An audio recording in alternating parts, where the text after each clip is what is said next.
Sorry.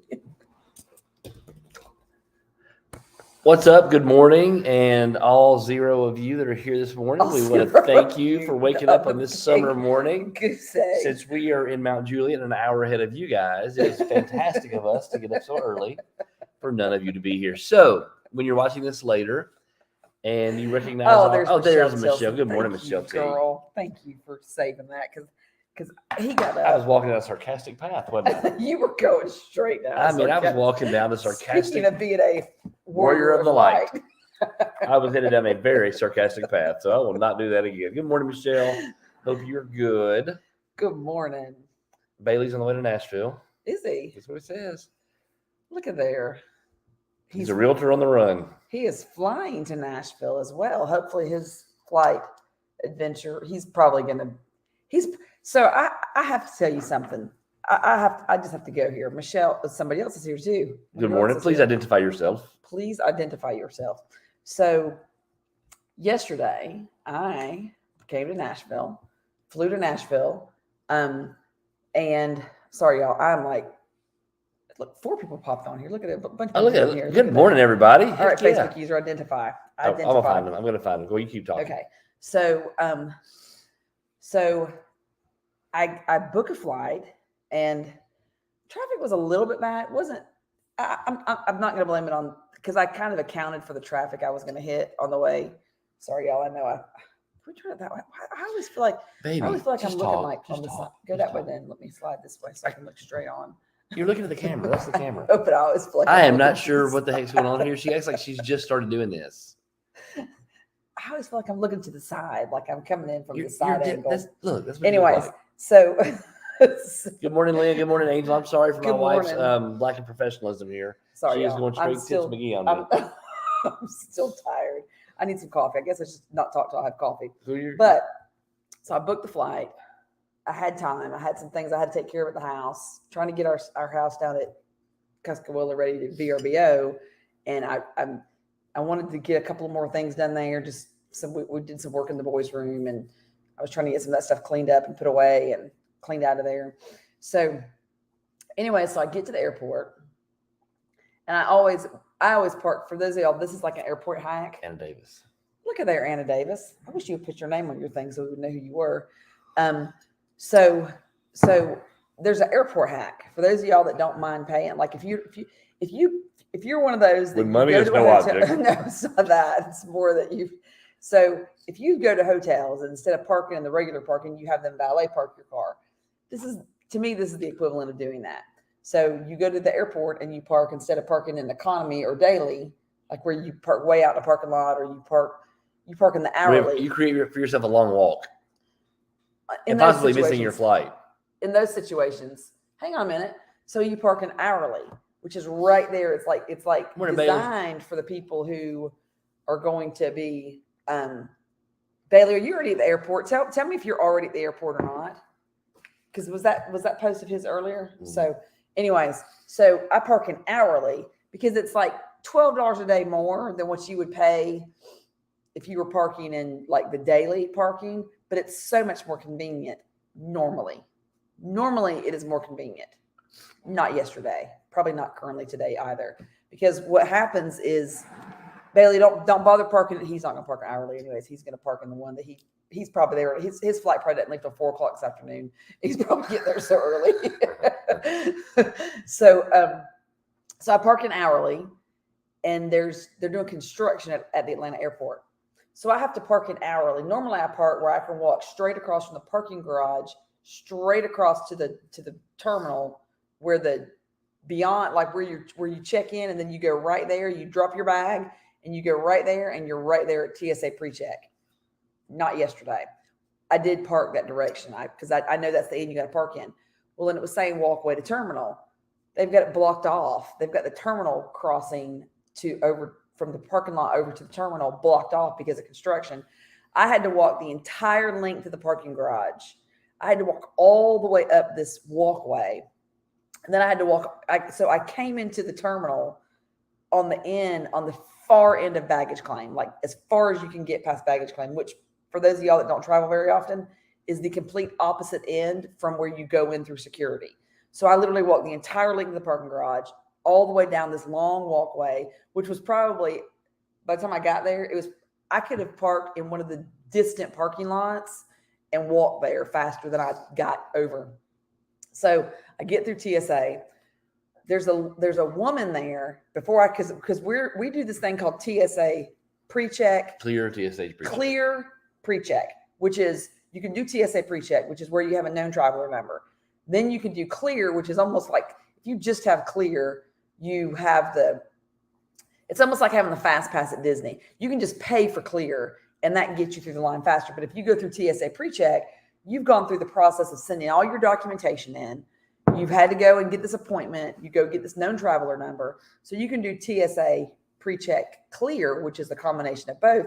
And you're supposed to just be able to whiz right through. It really, when it works well, it is. When it works great. I mean, you're not taking your shoes off. So I get so after I'm already like sweating because I've just walked a half marathon trying to get up to the security checkpoint. Okay. Now, mind you, y'all, I don't normally leave much time to spare. That right there is the biggest euphemism of all. She says, I normally don't have much time to spare, i.e. she leaves later than she should, i.e. she's running late. Go ahead. Not really running late. I had it timed perfectly. I didn't. As long as there's nobody else at the airport, as long as nobody else parks there, and nobody else will get on the same plane she's getting on, she can zip right in. I knew that my timing was such that I had allowed for a few unexpected delays. But not more than 3 or 4 minutes worth. Two unexpected delays, which means if she pushed the wrong elevator floor, she probably still could have made it. No. I didn't check a bag. So I knew I didn't have to be there the hour early. Okay. Because you got to be there at least 1 hour early if you're going to check your bag. There are 8 people on this call. I want to stop right here. Raise your hand. I want you to, I literally want you to, I'm going to ask this question, and then I want every one of you to answer this question. Do you get to the airport an hour before your flight? Wait a minute. You don't kill. I know they do. Stop. Everyone that's on the 6:30 call would never be able to travel with me. Okay. It took you a long time to learn. He had to eat Tums. I've never missed a flight in my life. In my life, I've never missed a flight until traveling with her. And this is what she does. We get to Atlanta. You have to go through the little train. You gotta get up back up your concourse up on your gate section. Here's what she does: run, baby, run, or we're not gonna make it.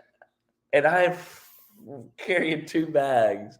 Have y'all seen? So there was a meme not too long ago. Wait a minute, I'm not done yet. So I get up to the TSA pre-check in security. I get up in the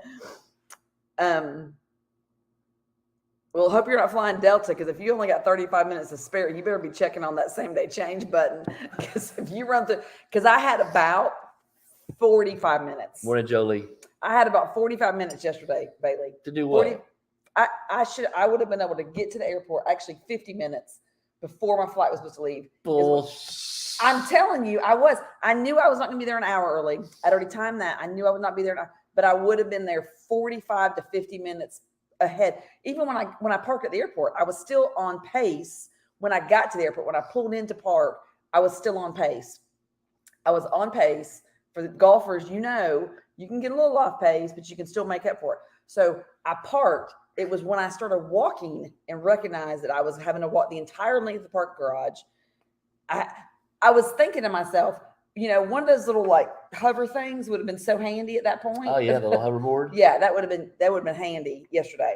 So anyways, so I get up to where I walk into TSA pre-check, the TSA clear pre-check. The clear agent is explaining to a woman who's blocking the way, by the way. Like those of us that have already gone through this process should have been able to just walk on through. Come right by, man. Right. No. She's trying to explain to the woman what the difference is and why she can't come in this line.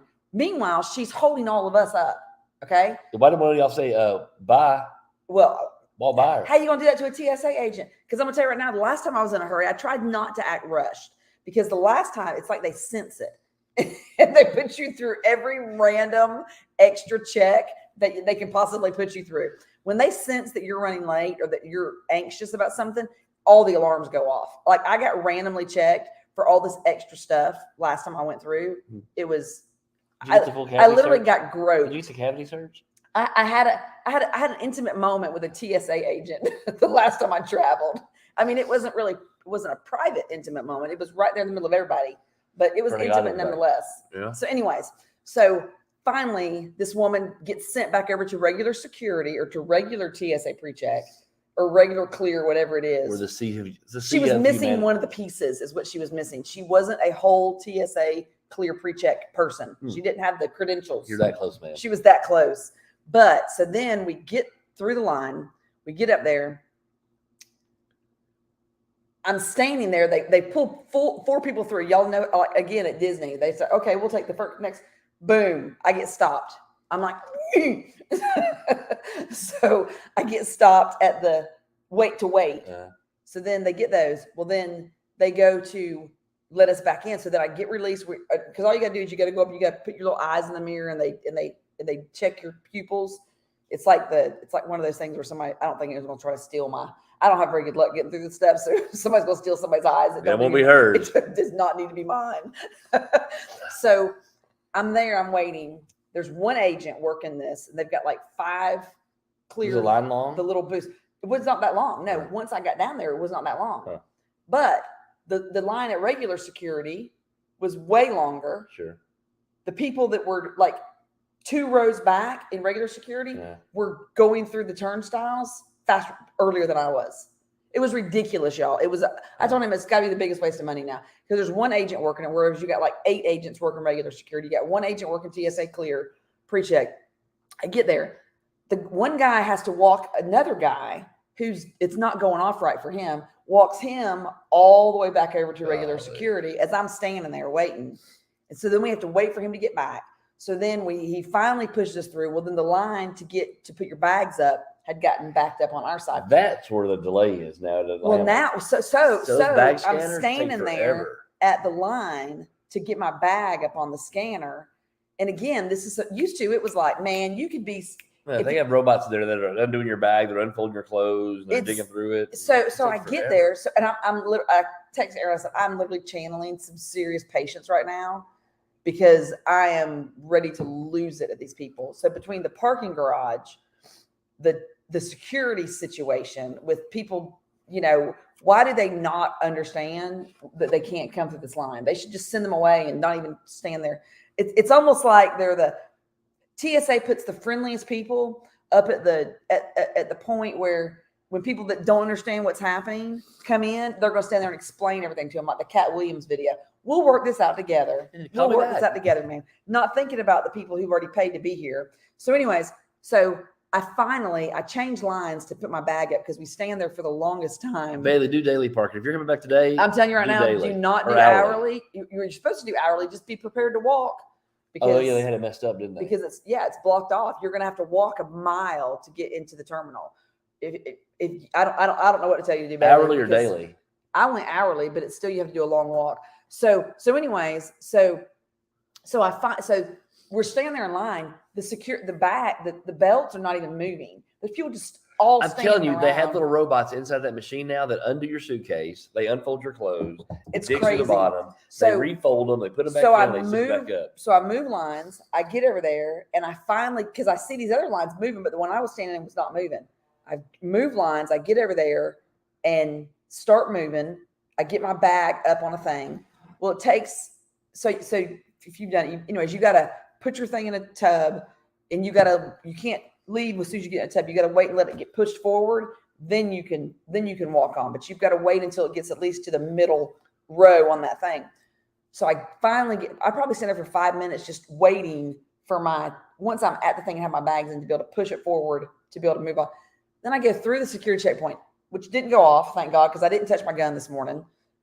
By the BT Dubs, if you have a firearm and you touch it before you go through security, from your gun, the residue goes off and it sets it off. Because I literally took my gun out of my purse and put it in my car and didn't wash my hands before I went through security last time, and that's what triggered the alarm. because Seriously. it was on my right hand. And it was in your waistband. You were carrying because I put it in my waistband carrying it. She was carrying like a thug. Yeah, I was. Because that's what I did. Because I was in downtown Atlanta. You were a straight gangster. I was straight out of Compton. Shooting people sideways. So anyways, so then I get through security. I think, okay, cool. I make it through. Y'all, I would have had time for them to have done a full cavity search. Waiting for my bags to come through. Don't wish for that. So I get on their side and I'm waiting. Come here, ma'am. I can see my bag. I can see it. Well, it took me a while before I could ever see it. Then I finally could see it up on the thing, just sitting there. I guess the person who was looking at the cameras went on break. I'm not kidding you. I was sitting there watching my bag up at the top of the thing for like 5 minutes. Look at her. She made it. I made it. But I did miss the flight. But I did miss the flight. I missed my original flight. So I don't know what a ratio is right now to made to miss flights. So in my defense, they stopped boarding 15 minutes prior to departure. When I got through security and I was getting on the train to take me to the B gate, I got off the train at B gate. My flight left at 3:10. I got off the train at B gate and was at the top of the concourse, like right there where you split to go down to your actual gate once you're off the train, and at exactly 15 minutes prior to my flight.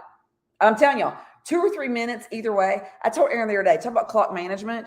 It frustrates me in professional sports or in any kind of sport for that matter, when they take their time all throughout the game, and then like the last 2 minutes of the game, they're like freaking out and scurrying around and they're all focused on clock management.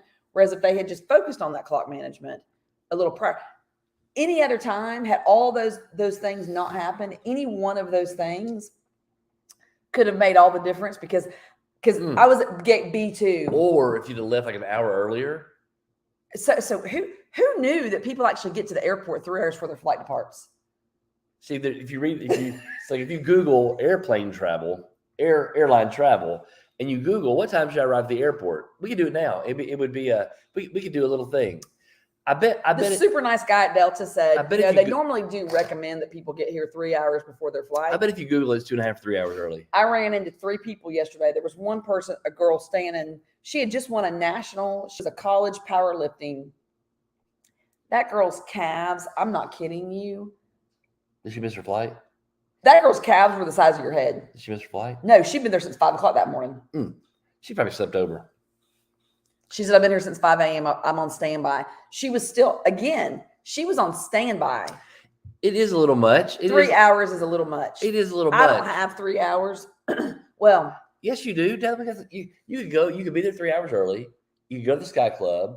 You could have a drink. Which is very crowded, very loud. You could. They have the same stuff to either. Anyways, I was very thankful. I got on standby for the next flight.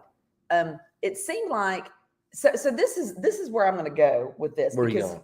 Yeah, I'm going to go with this because yesterday morning after our call, I was up doing stuff and I had my AirPods in and I saw Coach Burt's daily rhythm. Like, he does like the Tuesday rhythm. I saw his Tuesday rhythm come on, and it was a topic that we use a lot, and we talk about this a lot, and it was called unconscious incompetence. And we say this a lot, you guys. I really am. You're 20 minutes early for everything, which means we are like way early when we fly. Yeah, 20 minutes earlier than the 3 hours earlier than the just in case they're going to divert you. But they're never late.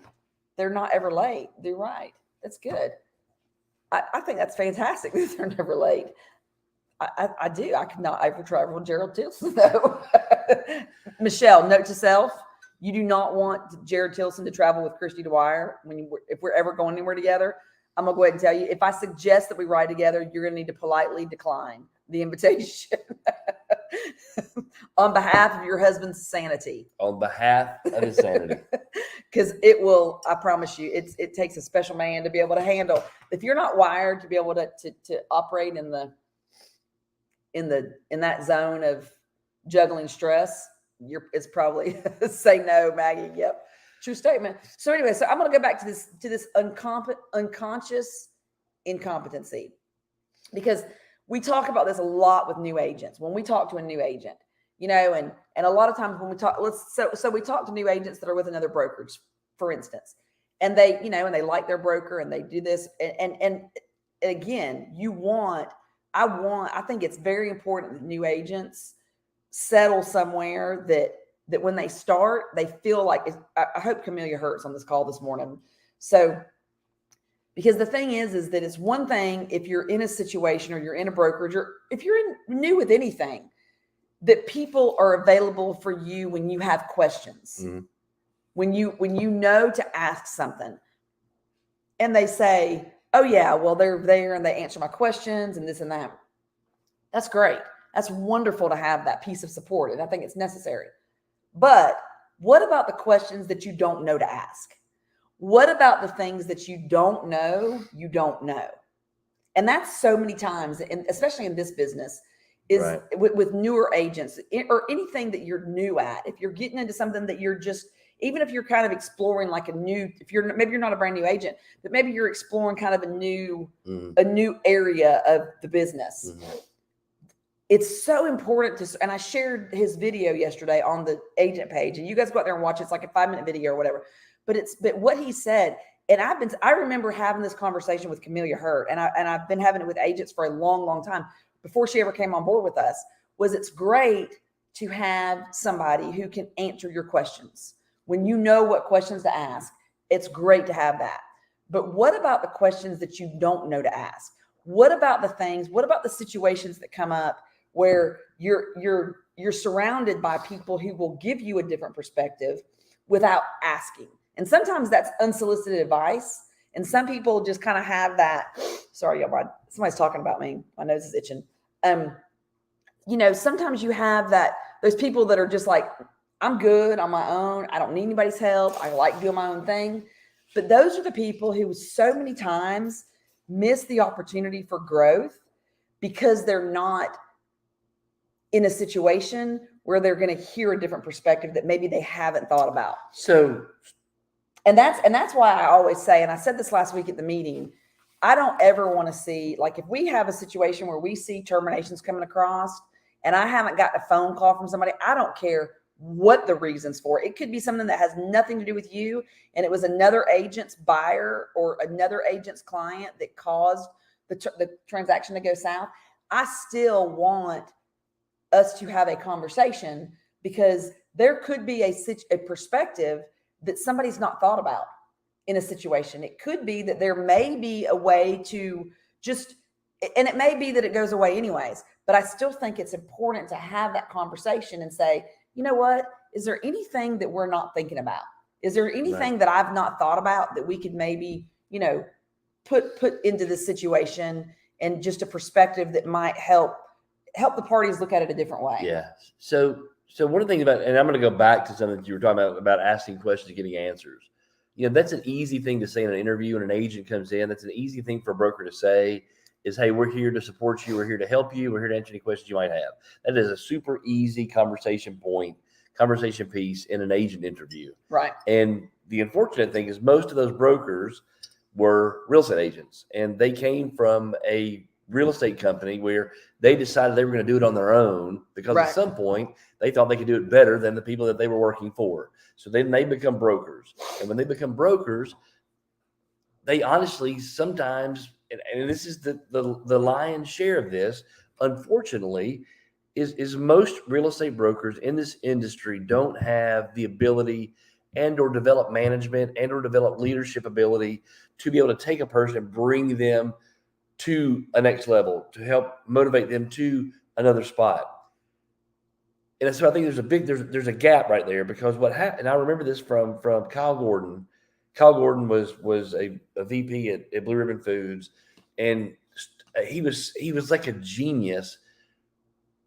He just was. He was that guy that knew how words worked and knew neuro-linguistics and knew how to get into a conversation with someone and be able to speak the correct words to generate the correct emotion to get them to where you wanted to be. So, I mean, he was super, super smart.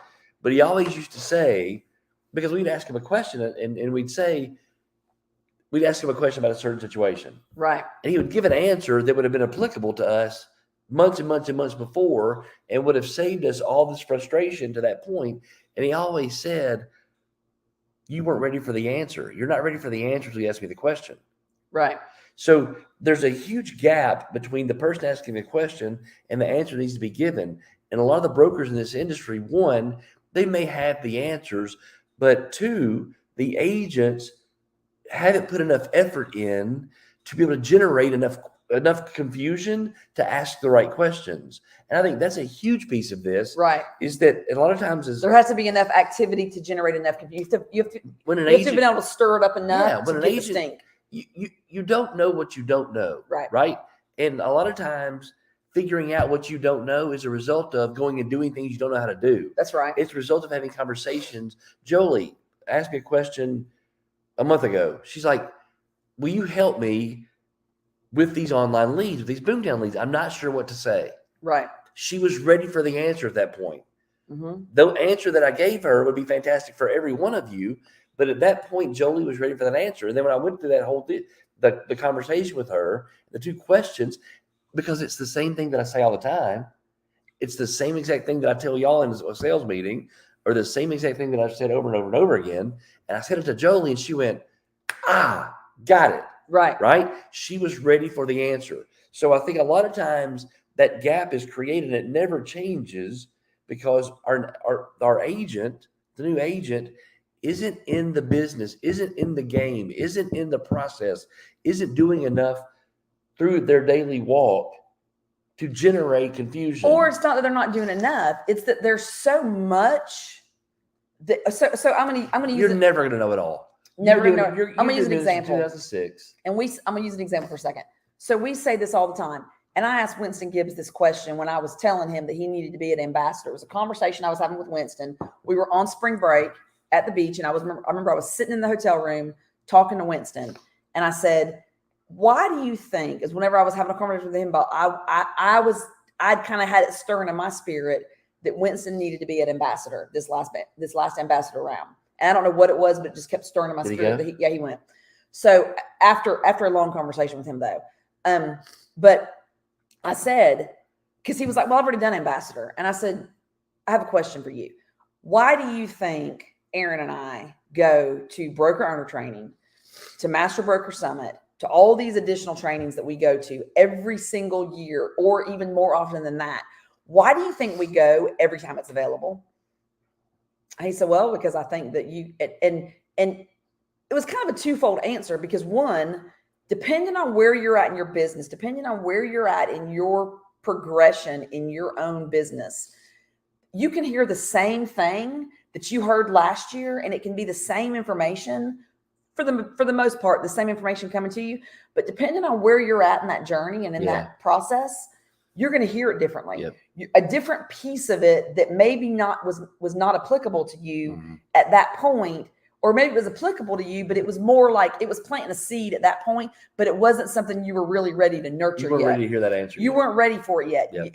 But it was something that it wasn't the first time you're hearing it, but it resonates differently. It just hits different depending on where you're at in your business. And I believe that the various meetings, even though a lot of times, even on these calls, sometimes we have a feeling, guess what, y'all? The Bible doesn't change.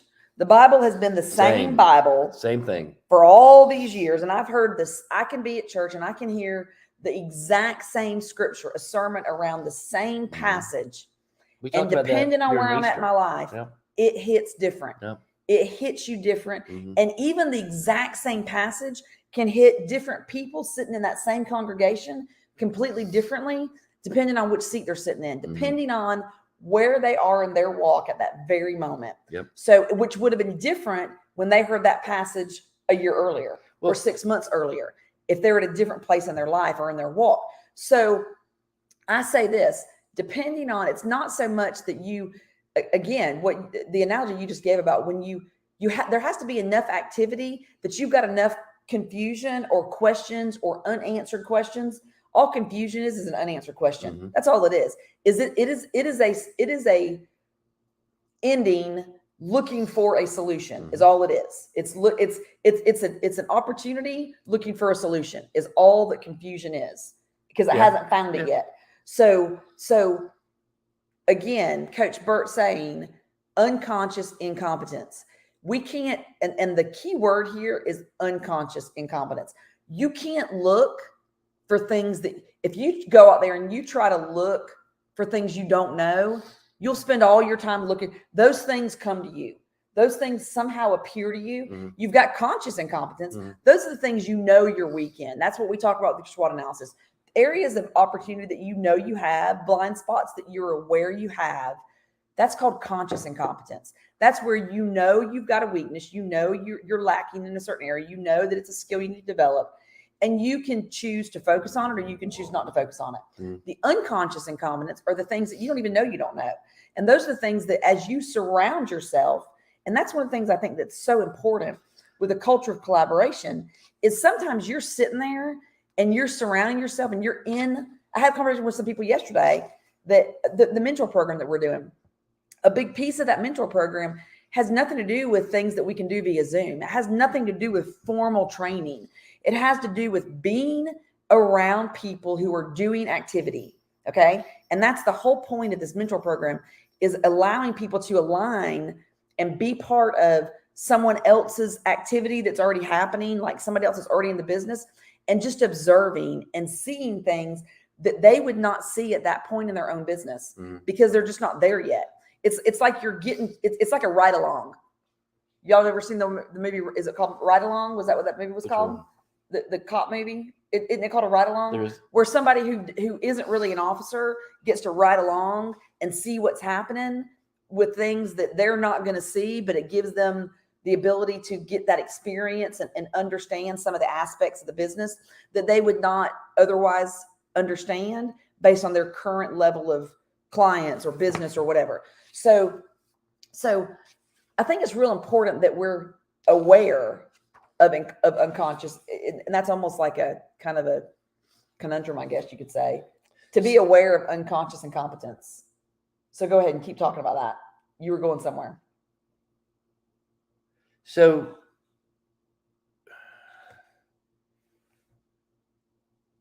I'm trying to get this piece together, wrap my head around this. So what if life is always a challenge. There are always new things. People who, you ever seen a surfer who's not happy? Have you ever seen a surfer talk on TV who's not like, I know Jolie, this is going to wait most of y'all on this call. Fast Times at Ridgemont High, if you remember Spicoli's character, he was a surfer. He was always happy. Always. Have you ever seen a surfer who's not happy? No, because they're out there in the middle of the ocean on a little piece of fiberglass amongst sharks, giant waves, things that will kill them. Right. But there's such an exhilaration that they're one with nature, that they're out there pushing themselves, that they're doing something that most people won't do because they won't take that step to learn a new skill. Right. Okay. People who truly enjoy life, who truly get everything that life has to offer them, they're always pushing, always seeking, always going to that next thing, constantly learning, constantly challenging themselves.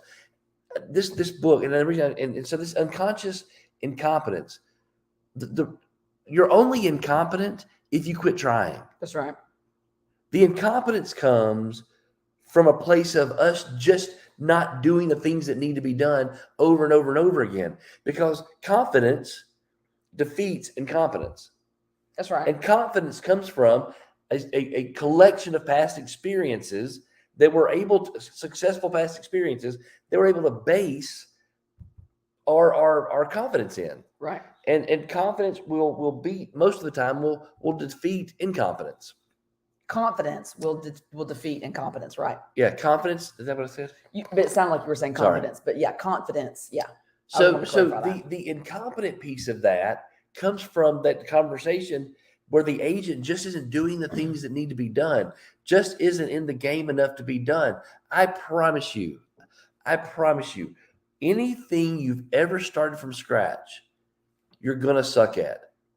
Just you have to understand that. Except me, I baked a cake. I decorated a cake last week. I promise you, good at it. if this morning I said, "Hey, baby, I don't know if you know this, but you were late yesterday, coming to fly. And while you were late, I was just kind of killing time, and I bought you some new running shoes, and I bought you some running outfits. So we're gonna go run this morning after this call." If I took her outside, put running shoes on you, and put you in running outfits, and we're gonna run a mile, I promise you, she would suck. Just running. Something she would do every single day. I would suck because we've not done it. Right. Okay. Now, she sticks with it. You stick with it. Yep. You do it over and over and over again. Yep. That suck factor begins to decrease. That's right. And now that 1 mile turns into 3 miles, 3 miles turns into 5 miles. And every time you push yourself to that next spot, it's going to suck. Right. The part of unconscious incompetence that we don't do and what we get afraid of as humans is adults. Because our egos, we don't like being wrong. We don't like feeling incompetent. We don't like feeling like we're not good at what we're doing. So to prevent that, we will stop. Yeah, they'll just stop doing it. We'll quit. So the Bible talks about, Jesus said, "Come to me like little children." Right? Come to me like little children. I want you to think about your kids right now. Mine's upstairs in the bed. Ours upstairs in bed, probably still. But the less than 10-year-olds all in the room, all right, all the less than 10-year-olds, think about their curiosity. Think about what you make them do to challenge them so that they learn a new skill. Right. Think about Violet and barrel racing or whatever she rides a damn horse around barrels. Right? Think about that. Didn't have any fear of it, right, Michelle? Did she have fear of it? She might have had some. Charlie Page doing gymnastics. Exactly. Think about the fear and the trepidation that first day that they went out there and did those things. And as a parent, we push them past that fear. Right. Because we know that the end result, that thing that you said, that there's an end result that if we can get them to, right, it's going to benefit them in the long run. Right. Okay? Zero fear. Well, she has zero fear. That's even better. But still, was she as good then as she is now? Right. Right? So being fearless and being good are two different things. So I'm going to read a quote that I found I saw last night, and I posted it to our family page. I didn't post it to our group page. Let me finish this. Go ahead. While you're looking. Look quietly. I will. I want you to generate, and I want you to tap into your childlike curiosity. I want you to tap into your childlike fearlessness. I want you to tap into that childlike, your inner child, the child that imagines, the child that is fearless, the child that will accept new challenges, the child who will do things outside of their comfort level. Right. The child that is not powered by the ego, but is powered by their truth. Right. Okay. I want you to try to tap into that. We're at June 1st. This is the first day of the last month of the second quarter. Okay. And I put this, are you where you want to be? Are you behind? Are you ahead? Wherever you are in life, wherever you are in your business, wherever you are in your sponsoring, wherever you are, I want you to evaluate that today. Take one or two things that you can look at and say, this is where I'm at. This is where I'm at. This is where I'm at in my personal relationships. This is where I'm at in my business. And I'm either behind or I'm ahead. Okay. And I want you to look at the things that either you've done that have worked, or look at the things that you've not done. And not because they've not worked, but because you've just not been consistently doing those things. I'm going to add another factor to that. What about the things that you've done that haven't worked up to this point? Do you stop that? Because if you had the stirring, if you had the thought that came to you to do a certain whatever it is that maybe hasn't worked up to this point, is it that what was the end goal? What were you going for when you did this thing that just didn't work and you just gave it up? Was it Winston's videos that he started doing at restaurants every Tuesday night that he just kind of started with and then just fizzled out because it wasn't gaining the traction that he thought it was going to gain? Okay. What was it that What was it that you've done that you thought for a moment was a failure or was not successful, but then had you kept doing it, it actually could have been successful. So I would challenge you to think about those things, and maybe even go back to something that if you've had a stir in your emotion, or you've had a thought to do something, is it something that's worth going back to and trying again? Is it something that maybe you just need to approach it a different way? And is there a different way of doing it that could potentially be successful and have a better end result? So I would say, I would challenge you to think about that. I was just trying to not have that thing bending that cord. I have this thing about the bending the ends of the cords. So here's the quote that it was funny, and it's kind of funny, but it's kind of serious at the same time. And it's this: it says, courage is knowing it might hurt and doing it anyways. Stupidity is the same, and that's why life is hard. So there comes a point when doing the same thing and it hurting over and over and over again, but you're doing it the same way, there's a time that it moves from being courageous and exploring the unknown to just being downright stupid. So that's also called insanity, when you do the same thing over and over again and expect a different result.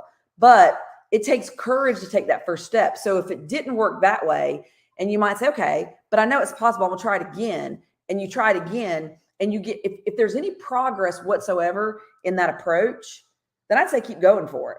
If you hit the brick wall every single time and you just know that it's not going to work, then maybe there's a different alternative that you need to look for. Yeah. Maybe there's a different solution to go in the same direction. Maybe you just need to tweak it a little bit and do something a little different. So it's important to be able to understand the difference between courage and stupidity. And some people struggle with that.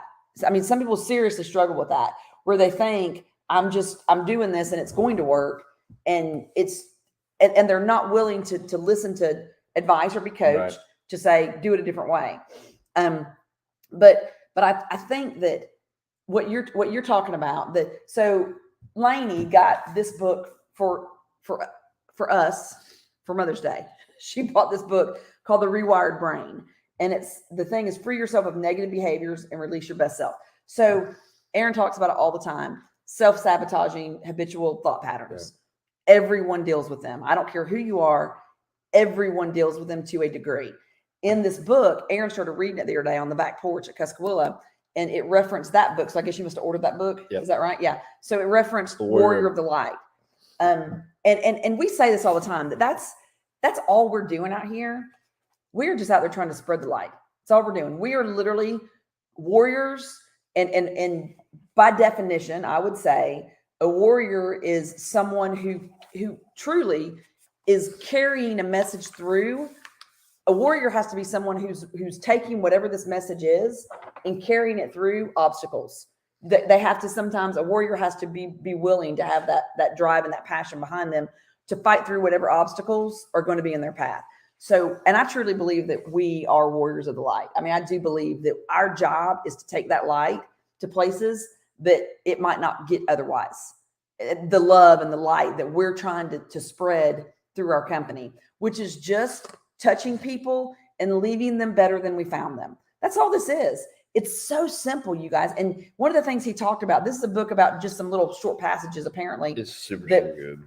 But it talks about, and Aaron, he mentioned this a while ago about looking through the eyes of a child. So let me read. So this is the prologue to the book, and so the prologue to the book is a woman comes to a little boy at the beach and says, "Can you hear the bells on the beach? Go listen for the bells on the beach." This little boy goes to the beach over and over and over again. Kids make fun of him. His friends are making fun of him. He's going to sit on the beach trying to hear the bells.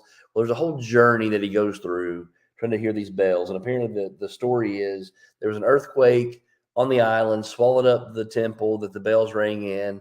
Now the bells run to the sea. But he said he went back to the beach every single day, and he heard the crashing of the waves and the seagulls and just the sounds of the wind and all the sounds. And he became so conscious from that process, right? And listening so hard to the waves and the sounds and the beach that at some point he stopped hearing the waves. He stopped hearing the seagulls. He stopped hearing all the noise and eventually heard the bells. And so he goes back when he's an adult because the old fishermen in the village would hear the bells. They were out there in the water that had gone through that same process. So he comes back as an adult, and this same woman in this veil comes back to him and says to him, you need to write this book about a warrior. And so this is what it says. She says to him, write this. She handed him a blue notebook full of blank pages. She said, write, a warrior of the light values a child's eyes because they are able to look at the world without bitterness. When he wants to find out if the person beside him is worthy of his trust, he tries to see them as a child would. He asks, what is a warrior of the light?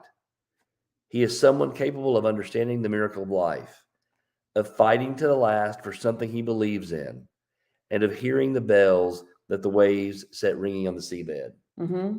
So we're all warriors of the light. We're all fighting for something we believe in. This company, this exit thing, this thing that we do is fighting for something we believe in. And what we believe in is that we have the ability to change the real estate industry one agent at a time.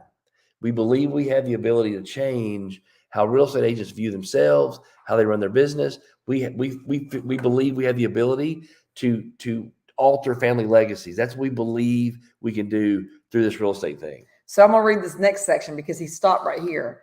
Because it says here at the bottom of this, he had never thought of himself as a warrior of the light. The woman seemed to read his thoughts, and she said, everyone is capable of these things. And though no one thinks of himself as a warrior of the light, we all are. And I'm going to challenge you this. And I don't know how many of you guys on this call journal. I don't know if I know that we talked to you about doing your daily affirmations. I know that we talked to you about, doing your quiet time. And again, I'll say that just having your morning routine.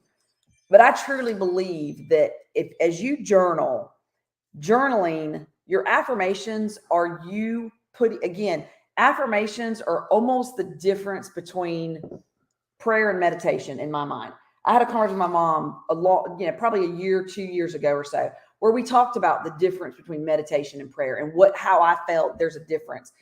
Prayer, in my mind, the way I feel about it is we're talking the whole time. Like we're literally, that is our time that we're talking to God. Mm-hmm. Like that's truly when we're in prayer. It isn't, we have an active role. Mm-hmm. The whole point of that is there's an active role.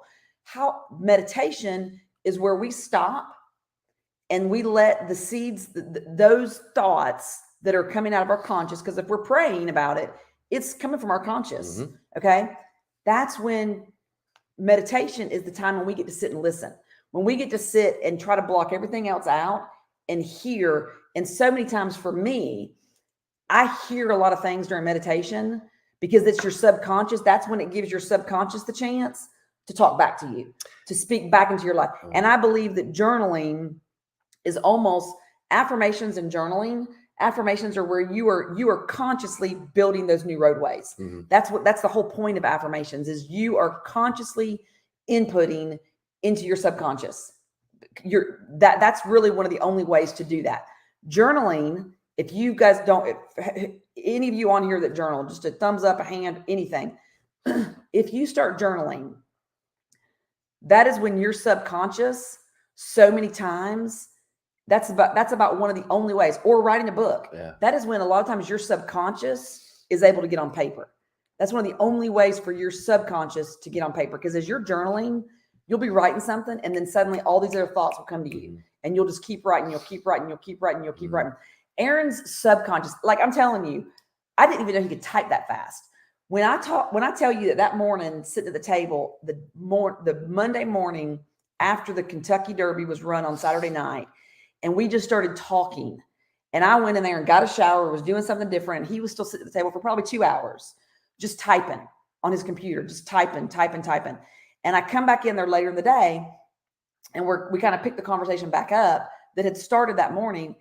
And I look at him and I go, did you do all of this morning? Because I knew it was all centered around the same concept that we had just started talking about this morning.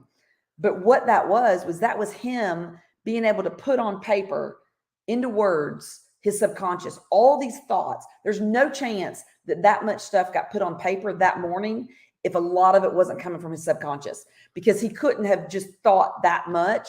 Most people can't unless you've been putting that in your subconscious for a long time. And then he was just writing it and writing it. I literally looked at him and I said, you do understand this is the beginning of your book. Like, this is the beginning of that book we've been talking about you writing.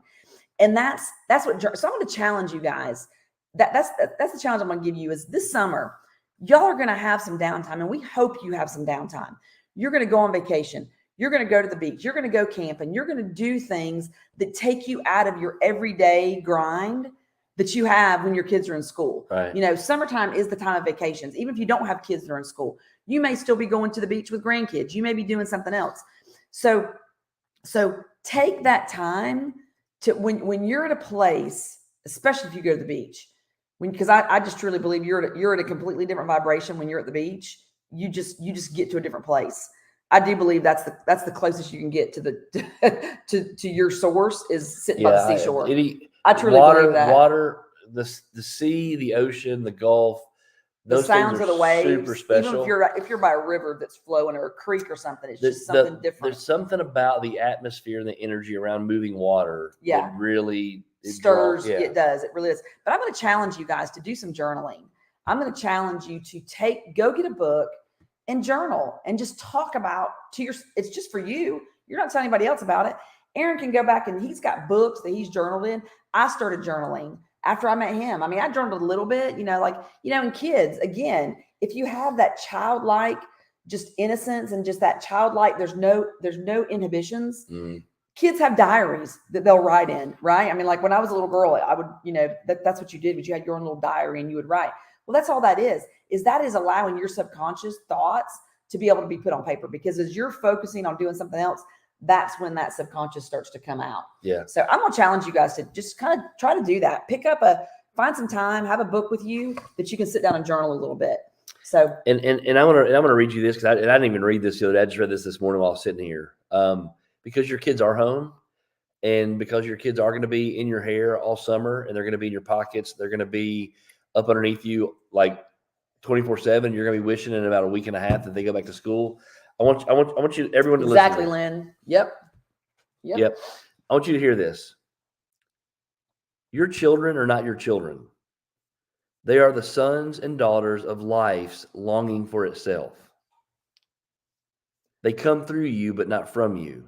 And though they are with you, yet they belong not to you.